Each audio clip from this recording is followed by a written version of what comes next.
I'm going to dedicate this whole current event section to just talking about Batman Unburied because the reason, even though you say you were ready, I said wait is because I wanted to finish episode 4. So Batman Unburied. First we're going to start off with a quick spoiler-free review and kind of summary of what the audio drama is about. So, and then I'll let you know when we're getting into spoilers, so you can talk freely. But Batman Unburied is an audio drama on Spotify where Bruce works as a forensic pathologist in the depths of Gotham City Hospital and analyzes bodies by putting himself in the shoes, not literally, like he's not dead man, but of the victims, and to try and gain as much information about the assailant as possible to aid the police. It starts off with him performing an autopsy on a victim of a serial killer named the Harvester. So just spoiler-free review. How you feeling about it? It is easily.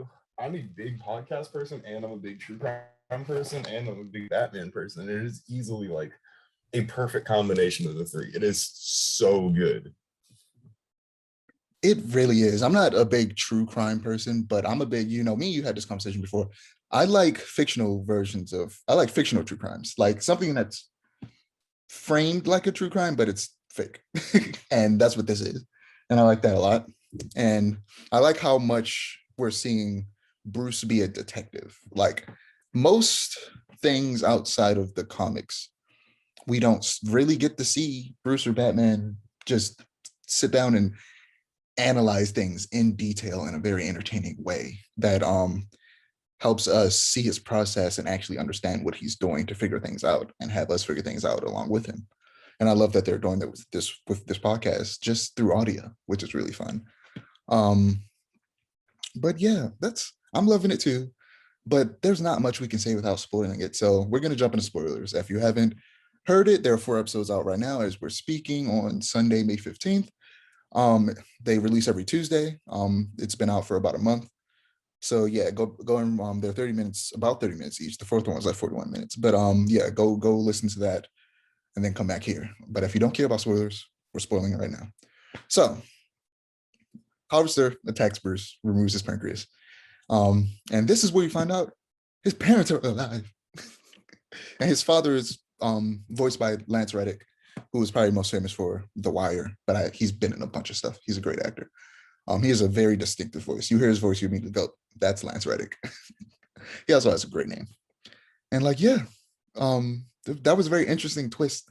Like just him starting off with him as a doctor, like made me go, that makes sense. His father was a doctor. It makes a lot of sense. That's cool. I've never consumed a Batman story where Bruce was a doctor. So I thought that was very interesting. And then his parents being alive. That was even great. But then I felt like it was immediately ruined because let's have this conversation. Am I tripping and thinking that you watched it all? Read it, listened to it all. Yeah, I listened to it all. Okay, so I'm not tripping and thinking that it's fake. Yeah, no, it's all in his head. I'm gonna be real, bro. Like, I hate that. Oh my god. I hate that. Because I like it because I was almost sure. Yeah, I could tell every time the bat noises happen, I was like, this isn't real. Especially when he was with the therapist. I was just like, this probably isn't real. His parents being alive, this is too much. This isn't real. Especially when the pearls broke. I was like, this is fake. And I was getting upset because I was like, bruh, I low-key prefer a version of this story where it isn't fake. His parents are alive and maybe they eventually die, sure. But we actually get to see a version of Batman where because at this point he's around the same in the fake, thing that's happening. He's essentially the same age he would have been when he started being Batman, but his parents are alive, and he's a doctor. And I found that interesting, and I would love to see something that uses that as the main kind of timeline and explores that more rather than making it a fake thing that's in his head because of some villain. I gotta ask, did you listen to the trailer? No, I didn't listen to the trailer. Okay, because the trailer kind of spoils out. Not really like spoils it, but it kind of gives the illusion that it heavily alludes to the fact that not everything is as it seems. Yeah, I prefer to have figured it out myself rather than have it spoiled. That would have sucked. I wasn't sure whether or not it was a fake reality or whether or not this is an alternate universe. I had like a 50-50 thing in both. Like I wasn't entirely sure. I was pretty much 50-50 split until the bat noises. And when the bat noises, I was like, oh, this is fake for sure. But yeah, I'm still enjoying it, and it's I can tell it's still gonna be really, and it still is really good. I just would have preferred that had been the main story, that kind of fake universe that's in his mind. Um, but all the voice actors are doing great. Gina Rodriguez is playing Barbara Gordon. She does a fantastic Barbara Gordon. And I forget who's I have voicing to it. say, I love this Riddler. This is I like was my gonna say, favorite version of the Riddler. I couldn't find who's voicing him. I tried to look it up, but I saw it once and then I tried to look it up again and couldn't find it.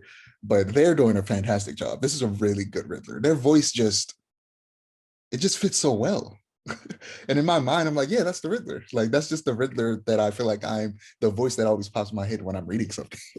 This version of Riddler honestly kind of feels like a continuation of Paul Dano's Riddler with the performance itself, but like the actual characterization, he's such an asshole, and I love it.